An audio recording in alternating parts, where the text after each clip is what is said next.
அனைவருக்கும் இனிய காலை வணக்கம்.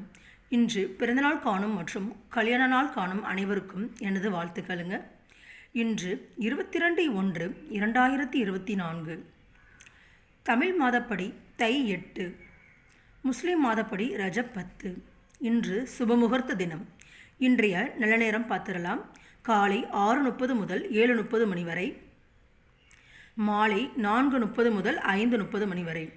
கௌரி நல்ல நேரம் காலை 9:30 முதல் 10:30 மணி வரை, மாலை 7:30 முதல் 8:30 மணி வரைங்க. இன்று ராகு காலம் 7:30 முதல் 9 மணி வரை, குளிகை 1:30 முதல் 3 மணி வரை, யமகண்டம் 10:30 முதல் 12 மணி வரை, கரணன் 9 முதல் 10:30 மணி வரை. இன்று துவாதசி. சூலம் கிழக்கு, பரிகாரம் தயிர், சந்திரா, சுவாதி. இன்றைய ராசி பலன் பார்த்துடலாங்க. மேஷம் பெருமை, ரிஷபம் அமைதி, மிதுனம்